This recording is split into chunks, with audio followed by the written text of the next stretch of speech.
Bom dia, mais uma vez, voltamos aqui ao grupo de leitura, Organização e Decisão, do livro de Luhmann. Hoje, a gente tem a alegria, de estar aqui com um grande amigo, professor Leonel Severo Rocha. Professor Leonel Severo Rocha, professor titular do Programa de Pós-Graduação em Direito, da Unicinos. Ele é o coordenador do Programa de Mestrado e Doutorado. Tem doutorado na Universidade École Hautes Etudes e Ciências Sociais de Paris, formação em 1989, e pós-doutorado na Universidade de Puglia, Lecce. Foi professor titular da Universidade de Santa Catarina e hoje é pesquisador também pelo CNPq como bolsista de produtividade.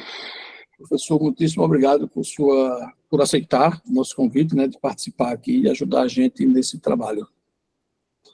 Fico com a palavra. Bom dia a todos e a todas.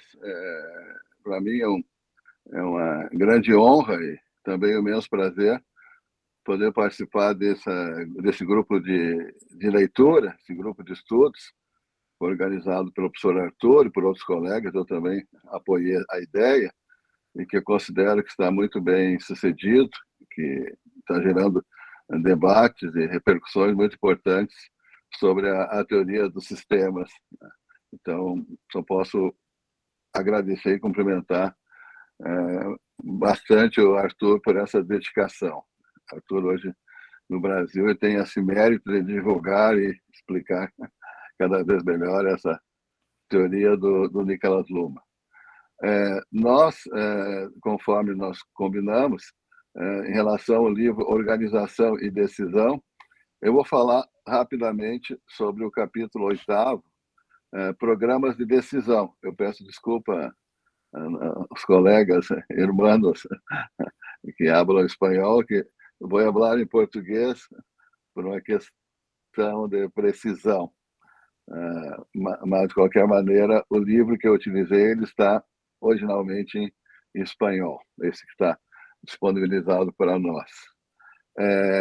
Então, o título se chama Capítulo 8º, Programas de Decisão. As traduções são minhas, e algumas delas talvez sejam equivocadas, mas foi a forma que eu encontrei para melhor me expressar.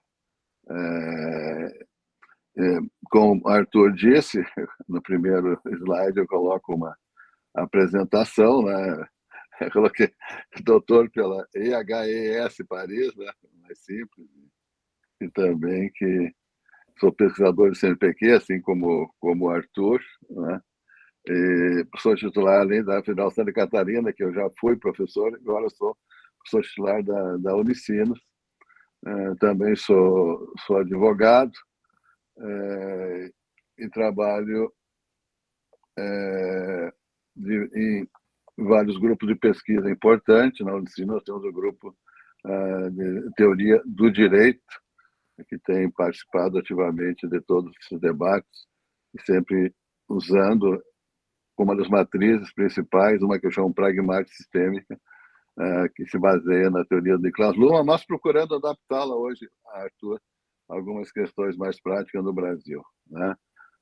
João, se pudesse passar o primeiro slide ali, se pudesse passar. Não passou, professor? Não. Já está na introdução, sim. Já. Aqui passou. Mas eu não estou vendo, é bom. Então, para mim, não. Não passou, professor, está na introdução aqui, professor. Não. Aqui para a gente está a introdução, teoria clássica das organizações, para Luhmann, organizações são... Agora sim. Bom, agora sim. Desculpe isso. Bom, a introdução é um preliminar que eu resolvi colocar.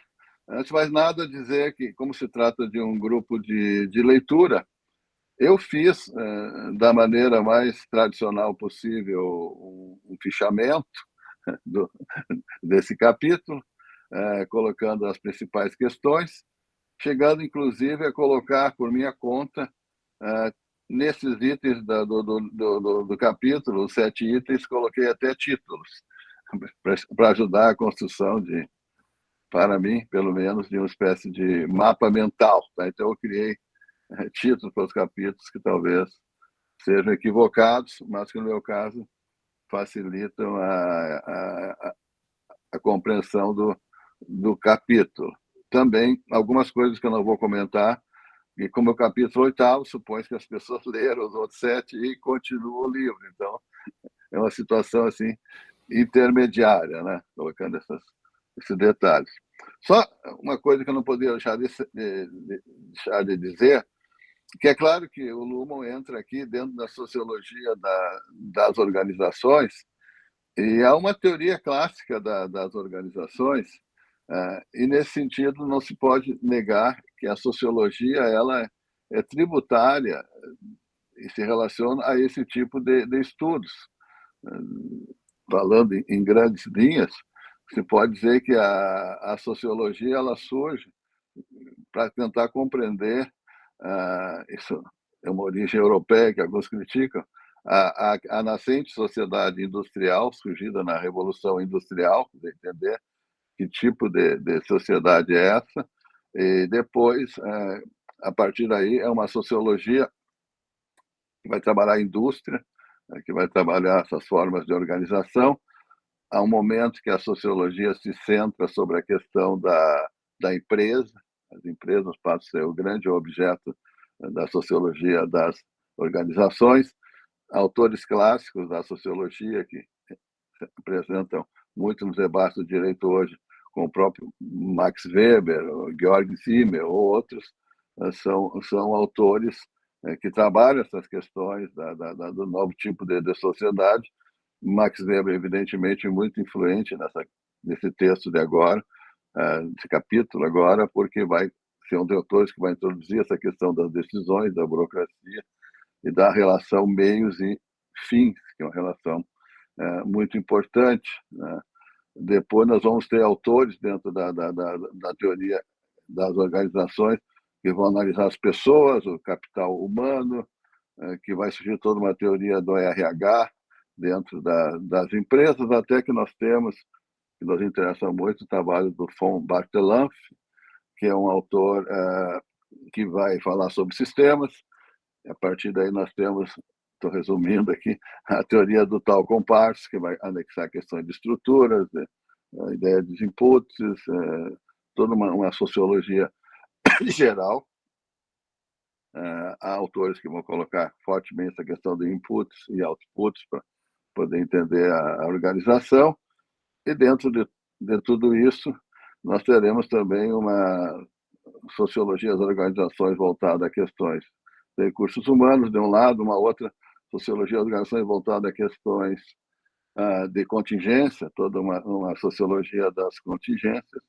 E, nesse contexto, entra o Niklas Luhmann com a sua teoria, né, tentando avançar em cima desses debates, notadamente, eu poderia dizer, um dos conceitos que o próprio Arthur, há algum tempo, tem salientado, a partir da ideia de autopoiesia. Você vai colocar os seus conceitos para fazer uma crítica a essa concepção clássica das organizações, colocando isso a partir do seu ponto de vista, em vários livros, e esse livro especificamente sobre isso. Para Luhmann, as organizações são comunicações estruturadas de decisões. Eu sempre trabalhei em organização em Luhmann relacionada ao processo de tomada de decisão. Me interessa muito, pessoalmente, o direito, e, nesse sentido, fazer alguns trabalhos, tenho feito alguma coisa já, sobre o conceito de organização, de sistema do Luhmann, visto dentro do direito. Tenho até escrito alguns textos recentes de como se pode analisar algumas questões até mais operacionais dentro do direito brasileiro, dentro dos tribunais brasileiros, dentro do Supremo Tribunal Federal. Aqui eu tenho também algo semelhante ao Arthur. Fiquei muito interessado nas decisões tomadas no período Covid no Brasil, que foi uma situação global, mas que, ao mesmo tempo, ter a especificidade do Brasil em relação ao processo de tomada de vacinação e aí trabalhar como essa organização funciona. Então, esse é meu interesse. Já entrando mais no texto, aqui, entrando no texto, eu coloquei, então, títulos. Tá? Coloquei títulos. As principais ideias do capítulo eu coloquei títulos. Primeiro, seria Programa de Decisão e Conceito Clássico de Organização. 2, Sistemas Organizacionais, Inputs e Outputs. 3, Programas Condicionais e Fórmula C, então. 4, Programas Finalísticos. 5, Conceito de Programa de Decisão e Tempo. O 6º, Memória. E o 7º eu chamei Causalidade. Então, aqui, feita essa divisão nos 7 itens, eu vou comentar um pouco de cada um. Esse é o sistema que eu vou mais ou menos seguir. O primeiro item é esse, Programa de Decisão e Conceito Clássico de Organização. Esse item é realmente um link com o que eu acabei de falar, dizendo que, evidentemente, os programas são as premissas de decisão principais no conceito clássico de organização. O que são premissas?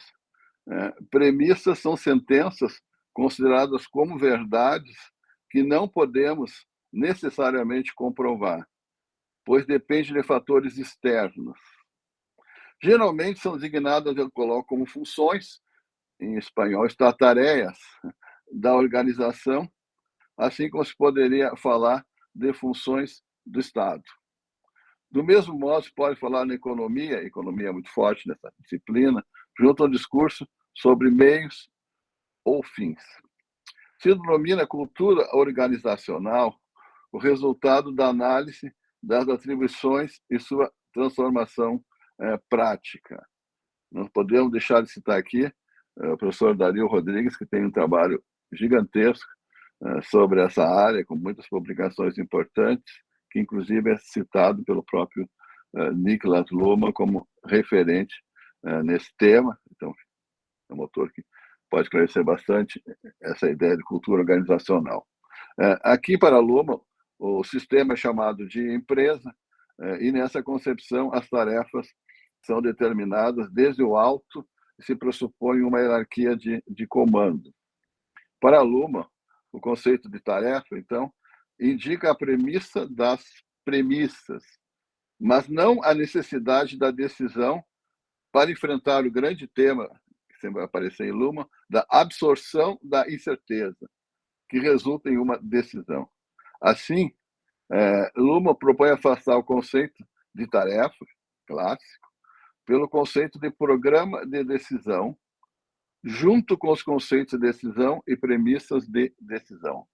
Os programas de decisão definem as condições de direção, aqui eu coloquei a palavra objetual, das decisões.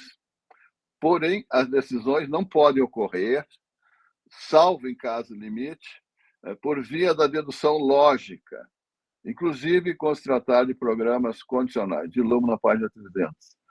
De todo modo, para Luhmann, os programas de decisão somente se tornam reais nas organizações, evidentemente, como comunicações. Para Luhmann, a teoria das relações humanas, já comentei rapidamente, RH, entende que os erros são problemas de lideranças, questões que deveriam ser decididas em um posto mais alto da hierarquia. A ciência da organização, no entanto, observa que os erros são normais e que é irracional desenvolver uma política de ausência deles. Seria preciso construir organizações tão robustas que possam sobreviver aos erros. Porém, Luhmann salienta, nas tecnologias de altos riscos, se pode dizer que os acidentes são resultado da política, da aceitação de erros e fraca liderança. Essa questão não fica bem resolvida para ele. Bom, aqui nós vamos ter o próximo item, seria 2.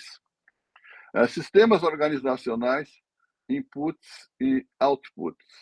Então, eu coloquei as principais palavras no slide, vou colocar um comentário um pouquinho mais amplo.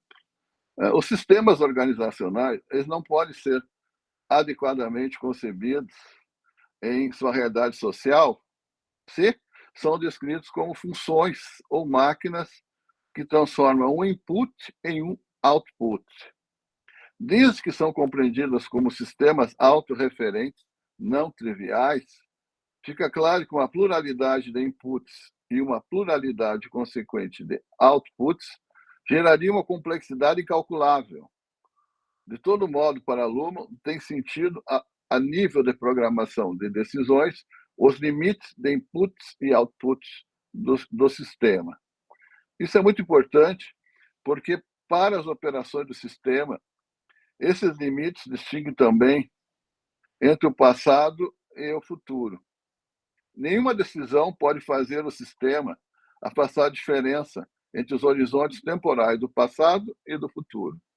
A partir daí, o sistema pode utilizar a mobilidade, a contingência, que se encontra para poder decidir e orientar seus programas para os inputs ou para os outputs. É o sistema que permite isso. Para Luhmann, se trata de uma espécie de absorção preferida e generalizada da incerteza. Luhmann denomina os programas condicionais, como nós bem sabemos, aqui sempre é uma questão que não vou discutir agora, se poderia talvez falar programação, mas de qualquer maneira, Luhmann denomina programas condicionais aqueles que são orientados prioritariamente para os inputs, e os programas finalísticos, eu estou chamando finalísticos, aqueles que são orientados para o output. Os programas condicionais distinguem entre condições e consequências. Já os programas finalísticos distinguem entre fins e meios. Essa diferença só é possível devido às estruturas, é claro que já foi analisado isso no livro, as estruturas, competências e aspectos cognitivos que permitem a construção de uma decisão. Luhmann dá como exemplo de liberdade, mediante cognição, de uma decisão no sistema do direito e no sistema da economia, que estou chamando ali diferença entre direito e economia. Para ele, isso me interessa muito, os juristas têm incompetência, do ponto de vista técnico, para análise de questões de fins. Prefere a interpretação por meio de programas condicionais. No Brasil, claramente, a ênfase é dada nesse sentido à Constituição. Ao contrário, um economista teria dificuldade para aceitar uma ordem regulada e procuraria, em tese, sempre um fim ótimo. Para Luhmann, nas duas formas programáticas, existe o status de validade normativa, porém as normas postas e vigentes mediante decisões só têm validade enquanto não forem modificadas. Essa é uma afirmação muito conhecida do Luhmann. A validade só é possível porque ela pode ser modificada. Existe sempre a possibilidade de ser colocada uma nova decisão. Bom, toda decisão tomada na decisão deve levar em consideração o passado e o futuro, em uma perspectiva autorreferencial e heterorreferencial referida ao ambiente. Aqui, então, eu passo para o terceiro ponto. O terceiro ponto, que eu chamei programas condicionais e fórmula C, então. Aqui é a parte que vai ficando mais interessante para quem é da área do direito, isso é uma lógica que é comum. Programas condicionais e fórmula C, então. Vamos imaginar que os programas condicionais têm a fórmula C. Então, isso não é novidade. Se pegamos um Hans Kelsen, por exemplo, também vai dizer isso. Em termos gerais, significa C, então, C, então. O que, à sua vez, quer dizer que o que não está permitido está proibido. Até essa fórmula C, então, quer dizer aqui VP, NPP, quer dizer proibido P, não permitido P, né? Uma fórmula um tanto clássica. A condição de ativação de um programa condicional se encontra no passado. Isso, claro que preferencialmente, se encontra no passado, mesmo que o programa se refira a um presente futuro. Em comparação com um programa finalístico, tem a vantagem de que as condições podem ser claramente estabelecidas. E a indeterminação, ela pode ser prevista na cláusula C ou na cláusula então. A cláusula C gera para a Luma o problema da interpretação. Quando o programa se mantém relativamente preciso, ele pode ser também complementado, isso é uma coisa muito interessante, mediante um esquema regra-exceção. E aparece um outro caso de aprendizagem aí organizacional.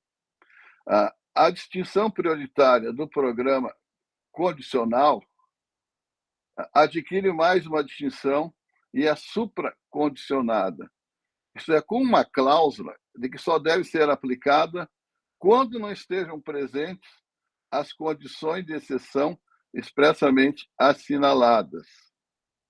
O esquema regra-exceção é o equivalente funcional do que seria a busca de alternativas no caso de programas finalísticos. O esquema regra-exceção mantém na memória, ao mesmo tempo, o programa da regra e o programa da exceção, evitando a suposição óbvia de que a exceção destrói ou suaviza a regra. Luhmann, página 308, diz isso. Então, a improbabilidade, digo eu, a improbabilidade da comunicação pode ser enfrentada, nesse caso, pela comunicação da exceção, assim como a partir da ideia de paradoxos, porque, embora exista aqui no texto uma fórmula A igual a não A, nós podemos pensar também no paradoxo de A, porque não há. A, porque não há. Eu coloquei em vermelho ali, que é um paradoxo. Aqui, eu não vou falar agora, mas aproximações evidentes de Niklas Luhmann com autores como Carl Schmitt, a ideia de exceção, e hoje em dia muitas relações com a Agamben também sobre a questão da exceção. Aqui, a perspectiva do Luhmann, de qualquer maneira, que essa questão fica dentro do sistema, né? Bom, depois nós temos, aprofundando isso, a ideia de programas finalísticos, programa de fins, que eu chamo programas finalísticos aqui. Eles são, obviamente, diferentes dos condicionais, tá? Eles são sempre programas não voltados para fins naturais, não são, obviamente, voltados para a natureza.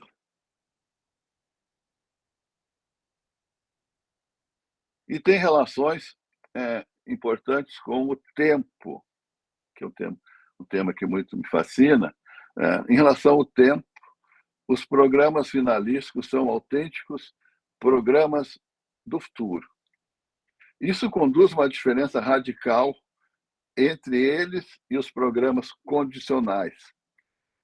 Programas condicionais significam, insistindo no que o Luhmann diz, o que não está permitido está proibido, porque a ativação da decisão pode resultar do passado que determina a situação. No direito se chama isso dogmática jurídica, evidentemente, para nós é bem conhecido. Nessa lógica, a alternativa básica é seguir, interpretar, aplicar, para Luhmann, o programa correta ou erroneamente. No caso de programas finalísticos, a indeterminação ela requer elasticidade. Na teoria clássica da decisão racional, já um tanto mais avançada, o futuro é incerto. Ao menos as preferências deveriam oferecer pontos de apoio firme e marcar desse modo o que se poderia considerar como fim ou como finalidade. Pelo contrário, para Luhmann, e aqui claro que está fazendo uma crítica à decisão racional, os sistemas organizacionais que operam sua própria autopoiese, desenvolvem suas preferências também por si mesmos. Por si mesmos. As preferências e as decisões se encontram em uma relação circular de confirmação recíproca e unicamente o que se confirma fica na memória do sistema para servir como pressuposto da aprendizagem posterior. Para Luhmann, não é aconselhável introduzir o conceito de fim conforme a teoria dos valores, que é uma teoria muito em voga, como se isso fosse uma coisa óbvia. Para ele não é nada óbvio. Os fins são, na realidade, diferenças. O futuro é desconhecido. A relação causal entre meio e fim é a que permite a construção de alternativas. Porém, há dificuldades, porque existem muitas causas, incertezas denotativas da linguagem. Talvez só uma visão divina poderia não ter alternativas. Uma opção da programação finalística é a construção de estruturas gerais de decisão conforme a fins. Trata-se de fixar o próprio fim e delimitar os meios possíveis, um formato standard. Isso não impede fins e externalidades colaterais, como, por exemplo, que ele coloca aqui, eu simplifiquei o exemplo, os fins se confundem com valores. O exército serve para manter a paz, preparado para a guerra. Na sociologia da organização, o deslocamento fim para o meio é visto de algo negativo, normalmente, e patológico. Isso é uma crítica que é feita. Porém, Luhmann escapa disso, e aí eu vou colocar o próximo item, a partir dos 5, que eu chamo programa de decisão e tempo. Com o conceito de programa de decisão, se pensa em regras que podem ser aplicadas a mais de um caso, sem limitação temporal. O tempo é, portanto, uma forma que permite mudanças. Os programas vigentes são válidos até que sejam modificados. Aqui, Luhmann diz de uma maneira interessante, são o direito positivo da organização. Os programas condicionais podem prever eventos de todos os tipos, inclusive catástrofes, sendo seu principal problema a memória. A memória ela se adapta conseguindo liberar, controlar o entorno que é incontrolável. Aqui surgem algumas questões bem atuais no texto. Existe a ideia de alarma, de aviso, que deve disparar em caso da possibilidade de uma catástrofe. E aqui, recentemente, a gente teve nos Estados Unidos, na Hawaii, um problema grave em uma ilha porque os alarmes não soaram. Exatamente esse tipo de questão. Então, existe alarme, existem sinais, né? São programas de alarme que devem ser impregnados em uma memória de segunda ordem que desativa a tendência a esquecer o que nunca ocorreu. Esse é o problema do alarme, esquecer o que nunca ocorreu. E outra questão que surge é o falso alarme. Por exemplo, é muito difícil evacuar a população da cidade, no caso de um provável problema climático grave, ou até mesmo, hoje em dia, se pode dizer, um ataque nuclear. Então, o problema deve ser dividido em sinais, em avisos, para o controle de segunda ordem dessas possibilidades. Então, a questão do alarme ela é muito importante. Outro caso é o dos programas finalísticos. Pense-se em projetos grandes obras. O Luhmann cita, na época, a construção do Canal da Mancha entre a Inglaterra e a Europa, a Inglaterra e a França. A complexidade disso é imensa, a probabilidade de alguma coisa não funcionar e os custos aumentarem é imensa, então é mais uma dificuldade. Por isso, ele vai colocar classicamente o Luhmann aqui nesse texto, mais uma vez, a questão do risco. Então, aqui nós temos o risco, que é um caso limite da referência temporal da programação. Aí está o limite disso. A diferença do conceito de perigo o conceito de risco só compreende consequências de decisões atribuídas a decisões. Isso é, que não teria ocorrido se não tivesse tomado a decisão. Desde a perspectiva dos programas, e somente isso interessa pelo momento, os riscos são o outro lado do tempo programado. Se encontra no lado externo, o não controlado da forma. Nos programas condicionais, se deve partir de uma indiferença estruturalmente instalada em relação ao futuro, e, portanto, também a respeito do risco. Porém, se quiser adotar de responsabilidade pelas consequências a programas condicionais, termina aparecendo como sobreposição um programa de fins, isso é, as consequências que deve alcançar. Então, a perspectiva de risco é uma perspectiva limite aos programas de futuro e aos programas de fins. Outro item que me interessa é memória. Aqui é uma questão interessante, é um lado bem social, uma dimensão social que vai aparecer aqui, né, nesse item. A memória, claro que todo mundo sabe, se relaciona com esquecimento, né? Mas, de qualquer maneira, para ele, a memória, na lógica do item, relaciona-se também com os programas condicionais e com os programas finalísticos. E os programas de decisão têm que estruturar a memória do sistema. A memória de orientação, ela mantém aqueles aspectos das decisões que podem ser utilizados como premissa de decisão e esquecer todo o restante. Mediante o programa de decisões, se pode estabelecer o que se tem de lembrar e o que se pode esquecer.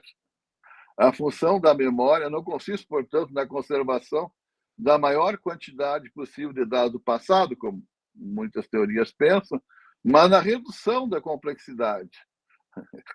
Evidentemente, sempre essa proposta, redução da complexidade, mediante o constante esquecimento, o qual se interrompe em casos excepcionais.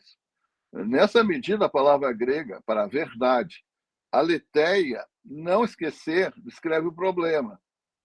Também não podemos esquecer que a memória trabalha no presente, sempre no presente. O esquecimento, para a Luhmann, libera a capacidade de orientação do sistema para novas orientações. A ideia da argumentação é que eu posso manter essa memória a partir da repetição, da redundância, estruturando isso dentro do sistema.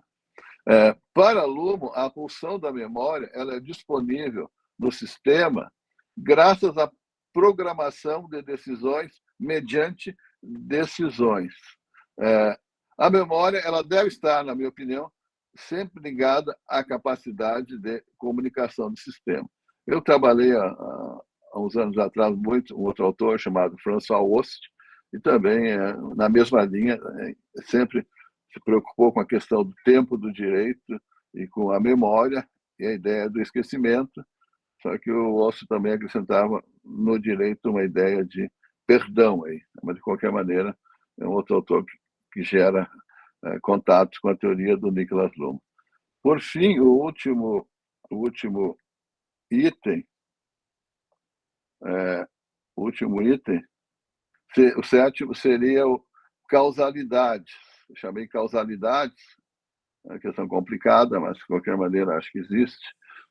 Tanto os programas condicionais como os programas finalísticos ampliam o repertório de possibilidades causais de seu sistema organizacional. Para Luhmann, essas causalidades complementam a causalidade natural com causalidade estrutural e causalidade negativa, inclusive com a causalidade de erros ou omissões. Porém, de fato, para ele, um programa é aplicado ou não é aplicado, de forma correta ou errada, e tem consequências disso no sistema. Por isso, a planificação e a análise das relações entre causas e efeitos podem incluir expectativas estruturalmente fixas, mesmo para o caso de frustrações. Lá estamos falando da teoria que entra na linha da contingência, o problema das frustrações. Ele dá como exemplo do enfrentamento dessa questão o caso do seguro, uma sociedade de seguros, temos seguro de vida, seguro para automóvel, seguro para tudo, tendo em vista essa questão das frustrações, maneira responsável de criar a responsabilidade.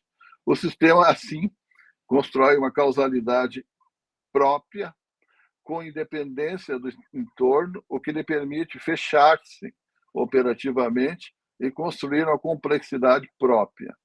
O médium causalidade compreende sempre o sistema e seu entorno, precisamente porque o sistema não existiria sem entorno. Claro que é a famosa afirmação, conceito que nós sabemos, sistema ambiente, de um lado. O sistema, outro ambiente é uma forma, sistema ambiente.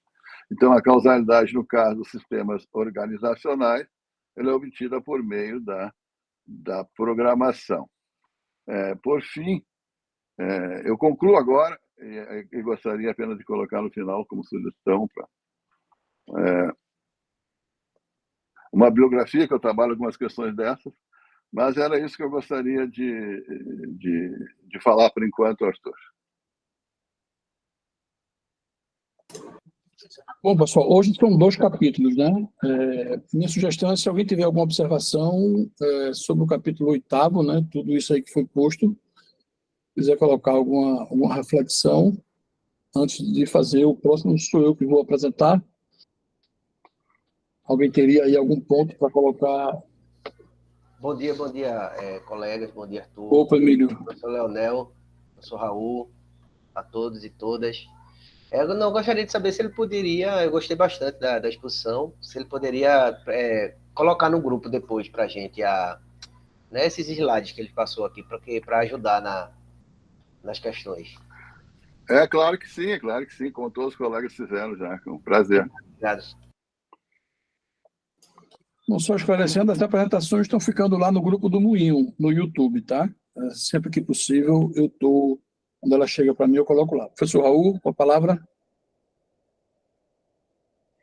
Brevemente, Leonel, podría usted, me parece que sí es relevante aclarar, digamos, el punto del problema cuando se señala, digamos, del punto 4, sobre los programas finalísticos o de objetivos y los programas de decisión. Porque ciertamente el programa finalístico o de objetivos se orienta en función de medios fines para alcanzar algo proyectado al futuro. Eso es indiscutible. Pero hay que tener cuidado porque una de las reflexiones permanentes en este libro, en otros y en este capítulo, es que toda la teoría sociológica, incluida de las organizaciones, se refiere hacia el pasado. Entonces aquí es donde me genera un conflicto, porque en su gráfica usted señala que la teoría, digamos, los programas condicionales se orientarían al pasado. A mí me gustaría, digamos, aclarar el punto, quizás yo no entendí mal, o debatirlo, porque en realidad no hay una orientación al pasado, sino que más bien se pueden tomar premisas utilizando la memoria, o sea, esas condiciones que están establecidas, como veíamos en la sesión pasada, pero sin pretender controlar el futuro, sí se toman decisiones para generar condiciones de posibilidad al futuro, no al pasado. No sé si me explico, Leonel, pero me parece que ahí hay un problema interesante que se debería de desplegar. Gracias. Não, acho que entendi, acho que entendi. Agradeço pela contribuição. É uma questão difícil, eu entendi. Eu coloquei dessa maneira, um pouco meu referente inicial é seguir como Luhmann colocou no texto. E Luhmann coloca mais ou menos essa questão da programação condicional como ligada ao passado. Mas eu diria que, claro, ninguém, mesmo uma programação condicional, estaria interessado em tomar uma decisão voltada ao passado. O problema é que nós temos na área do direito, por isso que eu disse, vou puxar um pouco para o direito, uma dogmática jurídica que, preferencialmente, se estabelece a partir de pontos de partida que estão no passado. E no caso do Brasil, nós temos uma teoria constitucional, onde o referencial de qualquer processo de tomar decisão está na Constituição, são critérios do passado, mas evidentemente que existe uma indeterminação suficiente para que essa interpretação seja evidentemente sempre no presente. Acho que essa é uma questão que não ficou bem claro. Claro que tudo está acontecendo no presente. Eu acho que é mais uma tentativa didática difícil de separar de programação condicional e programação finalística. Eu acho que, na realidade, a questão é muito mais circular. Eu acho que o sistema autorreferencial ele vai circular, e essa construção... Eu teria que passar, talvez, acho que o Arthur vai fazer esse estudo futuro aqui, para dentro do sistema do direito, para ver como cada sistema, mais ou menos, trabalha isso de uma maneira circular. Mas se eu entendi a pergunta, a resposta é que o sistema realmente é circular, vai do passado para o futuro. Claro, e o problema é que não tem uma teoria da decisão racional que separa isso de maneira objetiva, aí que não funciona, né? Tem um texto do Luhmann sobre a dogmática jurídica, que o Luhmann diz no prefácio, que foi assistir à palestra do famoso jurista alemão sobre a teoria da argumentação, não estou me lembrando o nome, mas é um autor que dizia: é preciso sempre tomar decisão relacionada com as consequências, porque a dogmática jurídica sempre, de um lado, ela é conservadora, do outro lado, ela não pode responder todas as questões. E o Luhmann diz: concordo com a crítica das consequências, seria aqui finalista, mas o Luhmann diz: mas, afinal de contas, com todas as questões de risco, talvez para o direito a programação condicional seja mais interessante, finalmente. A surpresa da conclusão do Luhmann é: mas finalmente acho que a condicional é mais interessante, mas é claro que a gente pode passar do cognitivo para o normativo dentro do sistema. Eu acho que, claro, que é uma mobilidade nisso. Na minha opinião, a questão é dinâmica, Não se pode separar os dois, programação condicional. Eu estou falando programação aqui já. Eu não sei se são programas ou programação condicional. Essa é outra dúvida que me aparece, né? Eu não consegui resolver bem, mas o fato é que eu diria que sim, é mais didática a separação entre o passado e o futuro. Então, concordo então com a dúvida, dizendo é mais didática que qualquer outra coisa. Tá? Certo? Não sei se respondi. Bom, pelo menos tentando pensar o que Luhmann diria, não só ele pode saber, né? Mas, de qualquer maneira, sim, na minha opinião, é mais didático que qualquer outra coisa. Né? Raul? Já? Bom, eu tenho, né, são essas coisas de Luhmann que me encantam ao mesmo tempo, né? Como disse o professor Leonel, que ele diferencia, né, os programas condicionais dos programas de fins, né? E realmente, se a gente for botar aí a dogmática, né, com essa pretensão de estabelecer a partir de que leitura do direito, de que perspectiva do direito, de que interpretação ou argumentação você pode, né, estar dizendo as próprias expectativas, né? E aí eu chamo a atenção, como o professor Leonel aqui colocou já, né, na página 307, né, a última frase, né? Na medida em que se mantém a forma se então, que é típica, né, de uma dogmática jurídica, também se trata de programas condicionais. Porém, o valor de regulação e a previsibilidade dos efeitos pode diminuir, e isso é uma coisa que eu tinha observado nesse livro de Luhmann, quando ele bota essa questão do ponto a ponto, né? No qual não seja possível distinguir o correto do errôneo. Aí vem a ideia de Leonel, de jogar isso, você ter um debate dentro do direito, né, do justo, do certo e do errado. Se você bota a questão dos próprios tribunais como organização, né? Como é que você pode... Eu estou me referindo a isso, né, que com o Leonel a gente tem muito essa coisa da decisão, e me parece uma exigência que se tem, né, de uma previsibilidade indiscutível das decisões. E pelo menos aqui no Brasil, né, a gente passou um período aí em que propostas como o fechamento do Supremo Tribunal Federal foram aventadas sob o argumento de que eles não tomam decisões jurídicas, né? Ou seja, um órgão que por ser ideológico, ele deveria ser fechado e não existe mais o Supremo, né? Aqui no Brasil. Curiosamente, foi o órgão que talvez, entre aspas, com todas as aspas possíveis, salvou o Brasil de estar hoje numa estrutura de ditadura, né? Mas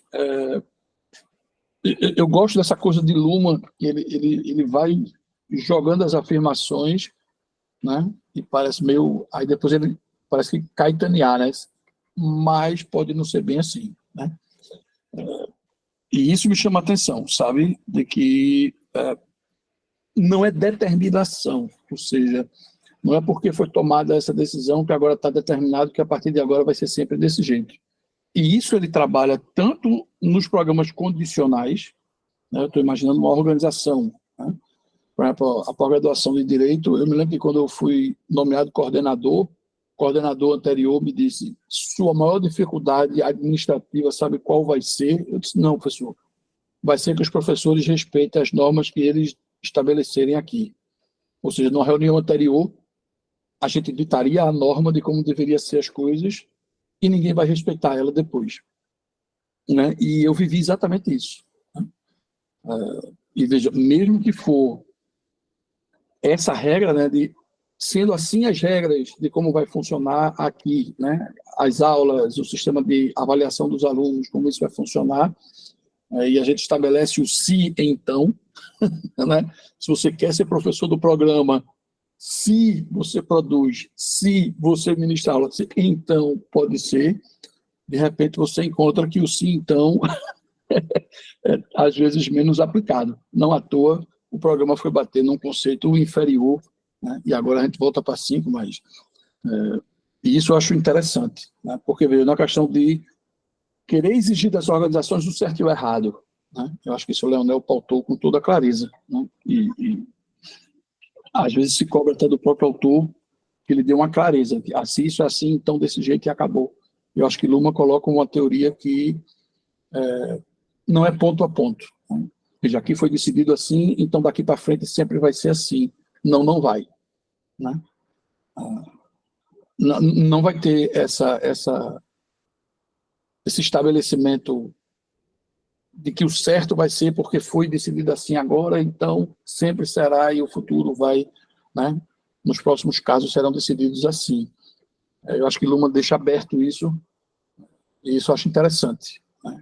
Mais uma vez, chamar a atenção para essa coisa, né? Não é uma teoria normativista dizer, ó, foi assim, então essa é a norma, e, né? Eu gosto desse ponto aí, em relação a isso. Só também para pontuar, não era bem uma pergunta, né? É o título, né? Programa de decisão. E aí, pessoal, mais alguma coisa? Exatamente, os programas de decisão, né? E aí veja que dentro dos programas de decisões tem os condicionais e os de finalidade, né? E aí, pessoal, pode partir para o próximo. Bom, então, mais uma vez, agradecer ao professor Leonel. Obrigado, professor. Quer fazer uma fala final?